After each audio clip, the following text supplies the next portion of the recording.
தேமுதிக திமுகவுடன் கூட்டணி. ம். என்னன்னா, பால் நழுவி தேன் கலந்த பாலில் அதாவது பழம் நழுவி தேன் கலந்த பாலில் விழுந்திருக்குன்னு அந்நியார் பிரேமலதா அவர்கள் சொல்லியிருக்காங்க. அவரே சொல்லிட்டாங்க. அவங்களே சொல்லிட்டாங்க. அவங்களே சொல்லியிருக்காங்க. நீங்க எப்படி பார்க்குறீங்க? அதாவது நம்ம விஜயகாந்த் அவர்கள் கட்சி ஆரம்பிச்சதோட நோக்கமே அவருடைய மண்டபம் இடிக்கப்பட்டதுனால. அது வந்து திமுகவினரால் குறிப்பாக அப்போதைய மத்திய மந்திரி டி.ஆர். பாலு அவர்களால் இடிக்கப்பட்டது அப்படிங்கறத அவர் குற்றச்சாட்டு. இதுல நம்ம இன்னொரு புறமும் பார்க்க போனா கனிமொழி அவர்கள் வந்து மாநிலங்களவையில உறுப்பினராக ராஜ்யசபா எம்பியா செலக்ட் பண்ணும்போது விஜயகாந்த் அவர்கள் நான் வாக்களிக்க மாட்டேங்கிற ஒரு விஷயத்தையும் சொல்லியிருந்தார். நம்ம பார்த்திருக்கோம் கடந்த 2011 தேர்தலில் விஜயகாந்த் அவர்களை வடிவேலு அவர்களை வைத்து எவ்வளவு தூரம் காயப்படுத்தினார் என்பதை பார்த்திருக்கோம். 2016 அதுக்கப்புறம் வடிவேலு நிலைமை என்ன ஆச்சு? அப்பேற்பட்ட நடிகர், அவர் மேல என்ன மாற்று கருத்து இருக்கலாம், நடிப்புல அவர் ஒரு அசுரன் மாதிரி இருந்தார். அவரை இப்ப நம்ம தான் தமிழ் ரசிகர்களுக்கு அது இழப்பு.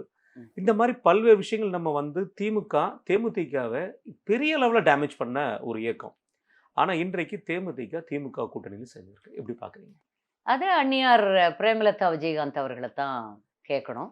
அவங்க மனதுக்குள்ள இருக்கிற என்ன ஓட்டம் இங்க எல்லாருக்குமே தெரியும். அவருடைய தொண்டர்களுக்கும் தெரியும்.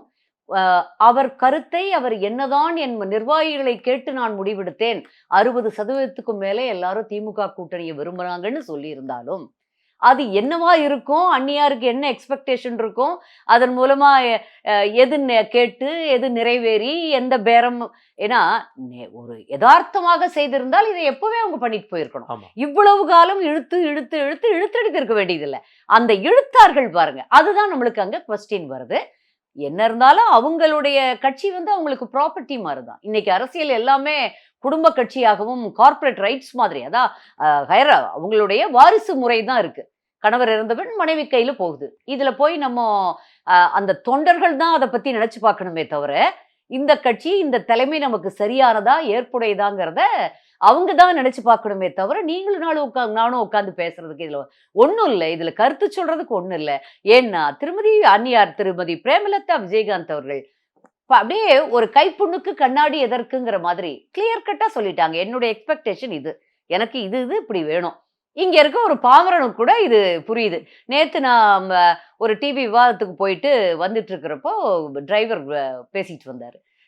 அவர் அப்படியே சர்வசாதாரணமா சொல்றாரு, அம்மா எனக்கு நல்லா தெரியும் அவங்க இப்படித்தான் பண்ணுவாங்க, பாருங்க இருங்களேன், கடைசியா டிஎம்கேல போய் சேர்ந்துருப்பாங்க பாருங்க யாரு அப்படின்னு சொன்னார் அந்த தம்பி. அது மாதிரியே சின்ன பையன் தான், ரொம்ப 35 வயசுக்குள்ளதான் இருக்கும், அவ்வளவு தெளிவா ரொம்ப அழகா சொன்னாரு. அதுதான் நடந்திருக்கு.